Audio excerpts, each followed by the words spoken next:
गुरुवार को गुरु नानक कॉलेज बरमसिया के समीप एक सभागार में राजद पिछड़ा प्रकोष्ठ के द्वारा जिलाध्यक्ष सत्येंद्र कुमार की अध्यक्षता में विचार गोष्ठी का आयोजन किया गया।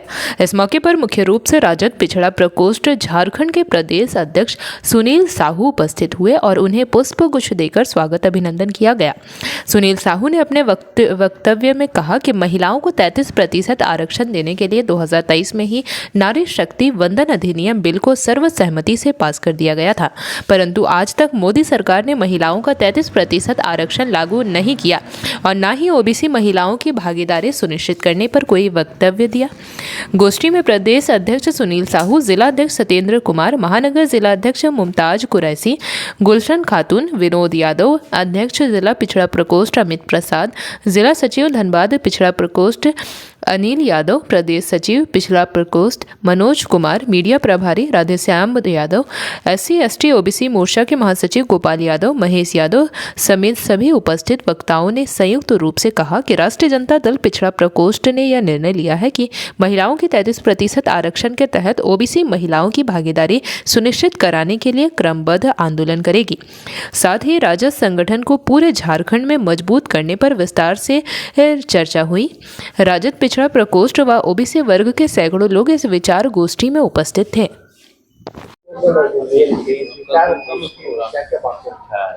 देखिए, अभी हमारे आज की बैठक में पिछड़ी जाति प्रकोष्ठ की आज बैठक थी, जिनकी अध्यक्षता सत्येंद्र कुमार साहब कर रहे थे और आज हमारे मुख्य अतिथि जो झारखंड प्रदेश अत्यंत पिछड़ी जाति प्रकोष्ठ के अध्यक्ष बड़े भाई सुनील साहू जी के मुख्य अतिथि के मौजूदगी में हम लोगों ने ये कार्यक्रम किया। और कार्यक्रम जो है जो इन्होंने दिशा निर्देश दिया है कि नारी के मुताल्लिक आरक्षण के मुताल्लिक उन्होंने कहा है कि अगर ये सरकार, केंद्र की सरकार 2023 की बातों को मानकर ये अमल कर लेते हैं तब तो फिर ठीक है, और नहीं तो फिर बहुत बड़े तौर पे आंदोलन शुरू किया जाएगा और एकदम बिल्कुल हम लोग मानने को उनको बाध्य करेंगे कि ये दोगली पॉलिसी नहीं चलेगी। दोगली पॉलिसी हमेशा जो भारतीय जनता पार्टी केंद्र की सरकार चला रही है, इसका इस बार जमीनी स्तर पर महिलाओं के साथ बहुत ही घोर विरोध होगा और जबरदस्त आंदोलन होगा। जी, क्या निर्णय लिए, क्या बात है? आज हमारे राष्ट्रीय जनता दल ओबीसी प्रकोष्ठ की बैठक रखी गई थी, जिसमें ओबीसी प्रकोष्ठ के प्रदेश अध्यक्ष सुनील साहू जी यहाँ पर उपस्थित हुए थे। आज इसमें यही चर्चा की गई या निर्णय लिया गया, जिस तरह से हमारे देश के प्रधानमंत्री मोदी जी जो कह रहे हैं कि विपक्ष जो है वो ये बिल लागू नहीं होने दे रहे हैं, तो ये तो पहले ही क्लियर हो चुका है कि 2023 में ये बिल लागू हो चुका था। उसे रोकने का काम मोदी सरकार ने किया, भाजपाइयों ने किया, और आज भी इस आरक्षण के नाम पर सिर्फ बरगलाया जा रहा है कि महिलाओं को इतना नहीं दिया जा रहा है, 33% नहीं दिया जा रहा है, ये लोग 50 की मांग कर रहे हैं। हम लोग महिला आरक्षण लागू करने की ही मांग कर रहे हैं। 2023 में भी हमने इसी बात पे समर्थन दिया था और आज भी हमारा समर्थन है ही कि हमें चाहिए 33% महिला आरक्षण, लेकिन उसमें ST/SC OBC की महिलाओं की भागीदारी भी आप सुनिश्चित कीजिए। केवल स्वर्ण जाति की महिलाओं को वहां पर आप बैठाने का काम नहीं कीजिए। उसमें हमारे महिलाओं की कितने प्रतिशत आरक्षण की मांग है? देखिए, सबसे बड़ी बात है कि 2023 में जो बिल पास हुआ और उसको इम्प्लीमेंट नहीं किया गया, इसको इम्प्लीमेंट करने के साथ साथ परिसीमन से जोड़ दिया गया, जो एक तरह की साजिश रची जा रही थी और इस साजिश को एक सिरे से विपक्ष ने खारिज कर दिया।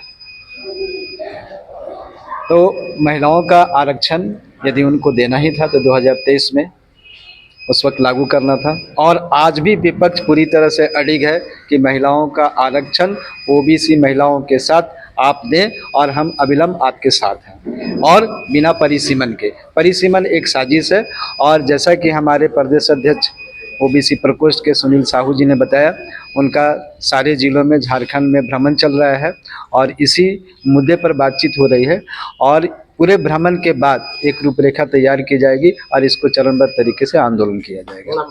सत्येंद्र कुमार, जिला अध्यक्ष ओबीसी प्रकोष्ठ, धनबाद। विचार गोष्ठी है और आप यहाँ उपस्थित हैं, क्या कहना चाहेंगे? 2023 में हमारे प्रधानमंत्री नरेंद्र मोदी जी के द्वारा लोकसभा के सदन में एक बिल आया था, नारी शक्ति बंधन अधिनियम, महिला आरक्षण के लिए 33% आरक्षण के लिए बिल आया था। तो हम राष्ट्रीय जनता दल के साथ साथ विपक्ष के हम जितने भी पार्टी हैं, सब ने मिल करके सर्वसम्मति से बिल को पास कर दिया 2023 में। अब लागू करना किसका काम है? हम तो सरकार में है नहीं, सरकार में तो आप हो। 2023 बीत गया, इन्होंने लागू नहीं किया। 24 बीत गया, इन्होंने लागू नहीं किया। 25 बीत गया, इन्होंने लागू नहीं किया। अब 26 में जहां लागू करना चाहिए था, वहां ये नौटंकी कर रहे हैं, संशोधन बिल। अब क्या संशोधन है? नारी शक्ति वर्धन आज करने को आज क्या निर्णय लिए? इसमें तो अभी हमारे अध्यक्ष जी, जो प्रदेश अध्यक्ष जी हैं, बता ही चुके आपको कि हम लोग जो निर्णय लिए हैं कि यदि वो अगर पूरे 181 सीट पर मतलब करता है तो ठीक है, और नहीं तो अगर उसके विरुद्ध अगर जाता है तो हम लोग उसका विरोध करते हैं। और एक मांग और है हम लोगों का कि हम लोग का जितना भी ओबीसी की जो सीटें होनी चाहिए, उसका भी हम लोग को मांग है कि उसमें आप इंक्लूड कीजिए कि ओबीसी का भी भागीदारी रहेगा। यही है निर्णय।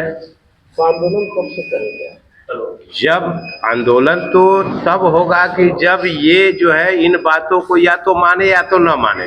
मानेगा तो नहीं होगा, और नहीं मानेगा तो आंदोलन ही आंदोलन है, रोज आंदोलन होगा पूरे। अब तो हमारे प्रदेश अध्यक्ष जी निकल चुके हैं 24 जिला में आंदोलन करने के लिए। इनका डेली प्रोग्राम है, ये कर ही रहे एवरीडे। कल बोकारो में किए, आज धनबाद में किए, कल। जेपी भारत लाइव, भारत की बात जेपी के साथ। वीडियो को लाइक करें, शेयर करें और चैनल को सब्सक्राइब करें।